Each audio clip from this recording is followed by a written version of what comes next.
puede llegar a haber diagramas de transición en la cual el estado está definido bien, ¿no? Entonces, ¿qué es? El estado es, digamos, en un determinado momento en el tiempo, es cómo se encuentra el sistema. Es el estado. Entonces, todo ese conjunto de posibles estados que pueda llegar a pasar un sistema es lo que tenemos que definir en el diagrama. Entonces, en cada uno de estas cajas o de estos círculos se va a trabajar con un estado específico. Muy bien. Entonces, estados, hay miles, ¿no? Pero alguno, por ejemplo, uno muy común, que el usuario ingrese una contraseña, es un cambio de estado. En el momento que ingresa, cambió el estado. Mezcla de ingredientes, por ejemplo, se da mucho en las cafeteras o en ese tipo de maquinarias.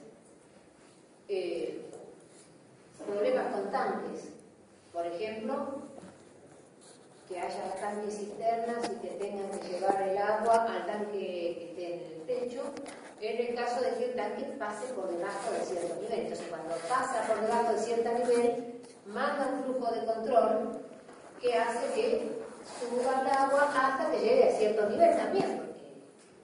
¿Sí?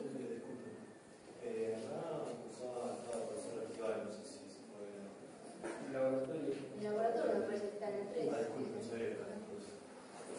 Bueno, cualquier cosa que requiera esperar una orden. En el caso de los sistemas de alarma, por ejemplo, el sistema de alarma contra robos, ¿qué es? En general, bueno, vamos a dar uno de ellos. El haz de luz, que no se ve, que cuando lo corta algo, genera una señal que hace que, bueno, suene la chicharra o pase lo que tenga que pasar, ¿cierto?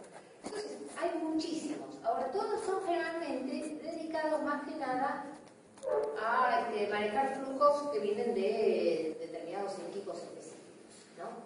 Y la programación en general se hace más a nivel del manejo de máquina, o sea que es bastante más dado en los electrónicos, por ejemplo, las personas que trabajan con electrónica que las personas que trabajan con el sistema. Pero, como digo, puede llegar a pasar. Bueno, los cambios de estado, del pasar de un estado a otro estado, se dibuja mediante flechas. Entonces uno coloca un estado 1, una flecha y un estado 2, otra caja con un estado 2. ¿Qué significa eso? Que del estado 1, cuando pasa un acontecimiento, deviene el estado 2. Bien. Siempre los cambios de estados conectan pares de cajas, o sea, de estados. Y un estado puede llegar a tener muchos estados sucesores, porque dependiendo qué cosa, cómo sea la señal, puede llegar a pasar. Por ejemplo, cuando uno elige en un menú determinado, en las cafeteras, por ejemplo, cuando uno elige café con leche o café solo, está después trayendo un estado diferente a partir del primero inicial, que era, bueno, estar ahí digitando después de que se colocó la moneda, ¿no? Entonces, según los diagramas, los estados inicial y final se pueden dibujar de dos maneras.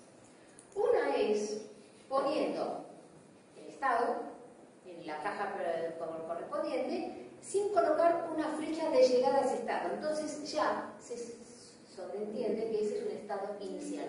Y cuando tenés estado final en el cual no sale ninguna flecha que vaya a pasar a otro estado, se supone que son estados finales, ¿no? Muchas veces los estados finales retroalimentan y vuelven al estado inicial, como en un ciclo. En otros casos se utilizan estos dos símbolos, en la cual que es como un circulito todo pintado, indica el estado inicial, una flecha que pasa a la primera caja de indicación, que simplemente es una forma de indicar, bueno, acá empieza el diagrama y acá termina, no tiene otro valor, ¿no? Y para indicar los estados finales. No es obligatorio, muchas veces ni se pone. Pero bueno, puede llegar a aparecer, entonces se los ponen, ¿no? vamos a trabajar nosotros, hay un estado inicial, pero sí puede haber muchos finales. Uno o muchos. Pero en general se parte, en general, no digo que siempre sea así, pero en general se parte de un estado inicial. ¿Eso tiene algo que ver con la equifinalidad o no? ¿Con cuál? Con lo que estaba en la parte de los primeros apuntes de que había dado usted de equifinalidad y multifinalidad, que se parte de... Sí, puede llegar a punto inicial y terminan en varios. Y terminan en varios, o sea, acá sí, porque tenés multifinalidad porque vas a terminar en varios estados diferentes. Si son todos estados terminales. Pero también puede ser que pases a varios estados diferentes y después vuelvas a un estado general, por decir así. Depende del caso. Por ejemplo, en este caso, ¿ves? Terminás en varios estados diferentes. Ahí se termina. Y no vuelve. No hay retroalimentación. Porque pero este es un ejemplo general. Viene un primer estado. Pasamos, según lo que pase, a un estado 2 o 3. Acá hay una retroalimentación, o sea que de este estado 3 o se pasa al estado 6 o se vuelve al primer estado, dependiendo del caso. Y en este caso se pasa a dos estados diferentes y uno también tiene retroalimentación, o sea, ciclo.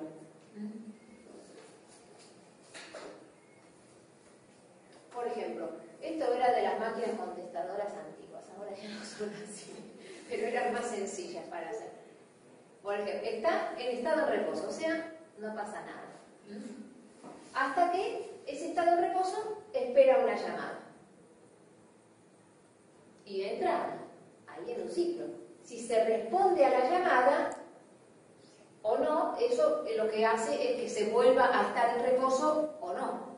Después, si graba el mensaje. Cuando termino de grabar, vuelve a estado de arriba. Acá sería la parte donde lo llaman para escuchar un mensaje que ya está grabado. Entonces, ¿qué viene? Venía de reposo, viene, esto rebobinando, ahora no sería rebobinando, sería buscando el mensaje pertinente y dándolo. Vuelve acá y después, en este caso, es leyendo el mensaje o mandándolo y volviendo a reposo. O sea, todos en este caso, fíjense que es un sistema, un DTE, que siempre vuelve a estar en reposo. Entonces, final no tiene. Fíjense que todos vuelven acá arriba. Este sería el estado inicial y a la vez estado final. ¿Se entiende? En otros casos puede llegar a tener otros estados. Bien. Ahora bien, cuando nosotros dibujamos un diagrama de transición de estado, tenemos que especificar en cada caja el estado en que se encuentra, o sea, qué estado significa. Y eso se pone con un nombre pertinente que quede claro lo que es, por ejemplo, en reposo, o contestando, o lo que sea, ¿no? Pero, además, en el momento que mandamos la flecha que indica un cambio de estado, tenemos que saber cuál es ese cambio de estado. Entonces ahí viene la condición que produce ese cambio de estado. Del estado 1 pasamos al estado 2, sí ocurre algo, de acuerdo con una condición. Y de acuerdo con esa condición, tomamos la acción pertinente. Y eso también se escribe en el diagrama. Y se pone así. Tenemos un estado, la flecha que indica que va a pasar al estado 2, arriba se pone una barra así, acostada, arriba se pone la condición, abajo se pone la acción. Por ejemplo, los cajeros automáticos. Cuando el cajero automático está en reposo, ¿qué es el primer estado que lo activa? Colocar la tarjeta. Entonces, si alguien viene y coloca la tarjeta, del estado ese pasa a un siguiente estado. Entonces, la condición es tarjeta válida, recibir una tarjeta válida. Y la acción es mostrar el menú de opciones, por ejemplo, o no, mostrar el menú de ingreso de contraseña. Sí, mostrar el menú con ingreso de contraseña. Entonces, después pasaría a dos estados: contraseña correcta, contraseña incorrecta. Si la contraseña, entonces la condición contraseña correcta pasaría a mostrar el menú de opciones. Si es contraseña incorrecta, pasaría a un estado que muestra un menú que diga correcto, no sé lo que pone, y volvería para arriba, a pedir de vuelta la contraseña o al menú general, a pedir de vuelta la tarjeta, eso depende, no sé, no me acuerdo muy bien cómo es ahora, pero es así, ¿no? Entonces acá vemos mira, para que vean. Está en reposo. Se presionó inicio, despliega el mensaje, inserte tarjeta, esperando la tarjeta. Acá es cuando se puede indicar cuánto tiempo se espera. Y si no, vuelve a reposo. O sea que muchas veces es bastante común que se ponga un ciclo, como una flecha que va al mismo lugar y se indique el tiempo en esa flecha. Diciendo, por ejemplo, 20 segundos, no sé, lo que tarde, ¿no? Se presionó reinicio, que vendría a ser cancelar, la tecla cancelar vuelve arriba. Se presionó reinicio o contraseña errónea, también vuelve arriba. Se insertó la tarjeta bien, despliega, ingrese contraseña, que es otro menú. Espera contraseña, acá también. La contraseña puede ser que tenga un ciclo de espera de tanto tiempo. Bueno, ingresó contraseña. Sí, por supuesto, si se presionó reinicio, vuelve. Y contraseña ingresada, selección de función, es el siguiente menú. Espera la selección, también. Si se presiona el reinicio, si no pasa algo, digamos, vuelve arriba. Por ejemplo, acá hay solamente algunos. Da efectivo, desplegar estado de cuenta, depositar fondos o hacer otro, transferir fondos. Eso, cada estado sería cada una de las opciones posibles y son unas cuantas más, ¿no? Entonces, si da efectivo, va acá, da efectivo, vuelve. En este caso lo pusieron vuelve esperando contraseña. En general ahora pasa de aquí a uno que dice si querés hacer otra opción. Que en ese caso tendría que poner todos, porque con todos pasa lo mismo. Entonces en vez de tener finales, tendría que poner todos unidos, necesita otra opción. Entonces volver a esperando elección. Y si no, bueno, salir. ¿Se entiende? Capaz me perdí. ¿Por qué los últimos dicen dar efectivo y transferir fondo nada más y del lado de abajo no hay nada? Porque son acá, No, da efectivo y no le no se pone condición, va arrastrado. Acá espera la elección y da efectivo directamente, en este caso. O sea, tiene una acción directa. En este, despliega estado de cuenta. Ya está. Pasó a desplegar en forma directa. No tiene una condición específica. Porque en este caso tiene como condición que sí. Por ejemplo, en este caso, si la tarjeta se insertó y se insertó bien, bueno, continúa. Pero si se insertó mal, bueno, hay que ir a otra parte. Entonces hay como opciones. Las condiciones indican opciones. Cuando pasa de un estado a otro en forma directa, se pone directamente. Y después, deposita fondos y transfiere fondos. Una pregunta, ¿técnicas digitales? Posiblemente el laboratorio 3. Igual este esquema es muy básico, ¿no? Así en la realidad es mucho más complejo y además tiene montones de ciclos de espera, despliega menús especiales, menús de error y todas esas cosas, ¿no? O sea, es bastante más complejo, pero se maneja con este criterio. Y así es como es un diagrama de transición de estado. Son todos los elementos son estos. O sea, el estado, la flecha que indica el cambio de estado, la condición y qué es lo que pasa, la acción.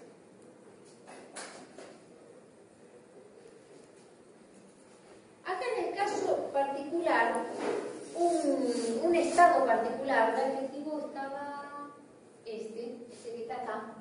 Si en un diagrama especial determinado no queremos que nos quede demasiado engorroso, digamos, muy largo, lo que podemos hacer es lo mismo que decían los DVD, en los DFD quiero decir, los DFD, que es desglosarlo.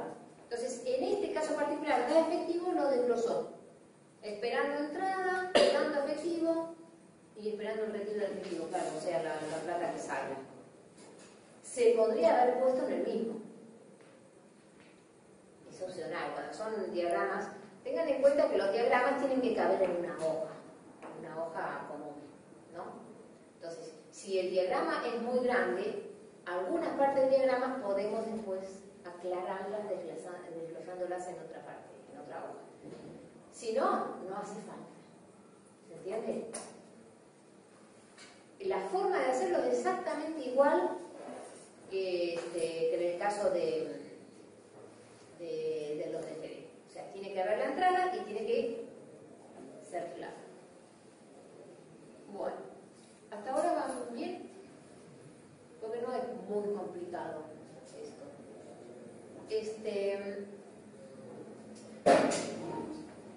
Para hacer un diagrama de transición de estados, en forma general podemos hacer parecido como los DFD. O sea, tenemos dos alternativas. Una es identificar todos los posibles estados primero y después ver cómo se conectan. O sea, escribimos la lista de los posibles estados y los armamos en cajitas y empezamos a ver cómo se conectan. ¿Cuál requiere, digamos, qué estado es cambio de otro estado o cómo van desglosando los estados? La otra forma es hacerlo por sectores, como hacíamos los subsistemas, digamos. O sea, la primera alternativa que puse acá es parecida al enfoque medio de los DFD, donde uno dibujaba todo y después veía qué desglosaba para arriba, qué desglosaba para abajo, ¿no? La segunda alternativa es, bueno, vemos un estado y vemos qué pasa con ese estado. Vemos un estado más o menos inicial y vemos todos los detalles. Y analizamos solamente ese. Después agarramos otro y analizamos, y después lo fijamos como los mismos. Otra forma no hay. Esta segunda alternativa es como si trabajáramos con subsistemas, o sea, grupos de estados importantes que vemos que logran.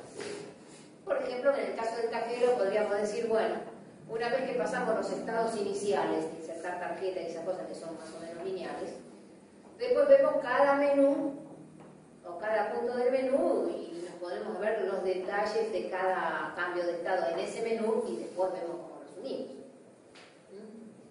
Sería eso. Bien. Y siempre tenemos que tener en cuenta esto, que un diagrama de transición de estado es porque hay una burbuja en el DFD que se refiere a ese flujo de control, que va a ser el flujo de control inicial y eventualmente final si es que corresponde. ¿Se entiende? O sea, ¿cuándo vamos a tener un diagrama de transición de estado? Cuando tengamos flujos de control en el DFD. Si no tenemos flujo de control, no se hace diagrama de transición de estado, porque no tenemos que hacer. Entonces, pero sí tenemos que tener en cuenta que va a haber que indicar a qué burbuja del DFD nos estamos refiriendo y por qué es ese diagrama.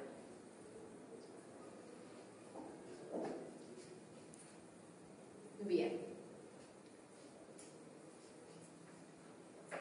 Entonces, ¿quedó claro? Entonces vamos a ver algún ejercicio.